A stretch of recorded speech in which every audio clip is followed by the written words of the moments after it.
Hey there guys, we're taking a look at Far Cry 3 Blood Dragon running on the AMD Ryzen 5 5500U, this time with 16 gigabytes of RAM, and this game right here is an absolute classic, and I'm really glad to see that it's performing pretty well here. The game is running at 1080p with the lowest in-game graphical settings. Now 1080p is not giving us a consistent 60 FPS average, but it's not too far from it. The fact that the 1% lows are dipping into the mid 40s is pretty much going to let us at least have a consistent enough experience that we can actually play this very comfortably. So while it's not a locked 60 FPS, it's more than playable enough for most people. But really the big benefit to this game is also the fact that if you start to actually adjust the resolution, you can unlock way more performance here. At 900p, we're pretty much getting at this point a above 60 FPS average, and our 1% lows are practically at 60 FPS to the point where there is really nothing to worry about here. You're gonna have a very smooth,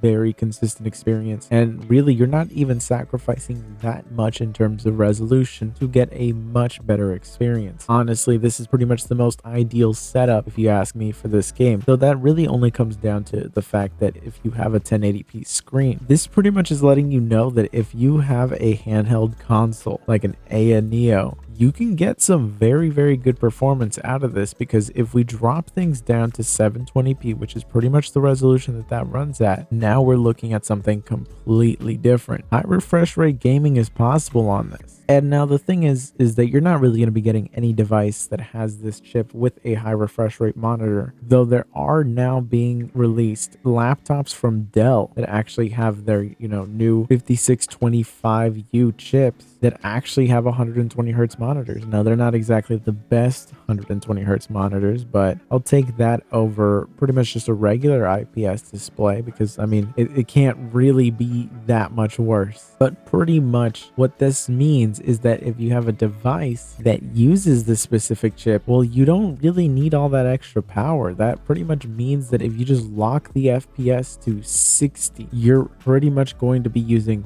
less power, things are going to be running cooler, and you're going to have a pretty much completely locked 60 FPS experience, and that's pretty awesome. And that's just if you're dealing with handhelds. If you just have a laptop, well, if you have a 144 hertz display, well, I mean, you just drop the resolution down and suddenly you're getting some high FPS. And really, do you need a high resolution for this game? I really don't think so. Maybe 720p is really pushing it, but even at 900p, you're already going to be at an above 60 FPS experience. So you pair that with a high refresh rate monitor, you can get some decent gaming in there. And again, if the resolution doesn't bother you, well, you pair this with a high refresh rate monitor and you're going to have a very smooth experience. I really would like to get my hands on one of those Dell laptops with those 120 hertz displays just to see how good of an experience they would be. But at least this is telling me that this pairs very well with a high refresh rate monitor. And I just continue to be impressed by the level of performance that you can get out of games, out of this really budget chip. This continues to just be my favorite chip on the market right now, because I've been seeing some pretty crazy deals on laptops with this specific chip. Now, a lot of the times it's 8 gigabytes, but you can just upgrade that so quickly, so easily for so many different models that it's like you're still having a really great deal overall if you just upgrade the RAM yourself. And as you've been able to see throughout all of these benchmarks, the RAM upgrade is very much like worth it. But anyways, I will see you in the next one.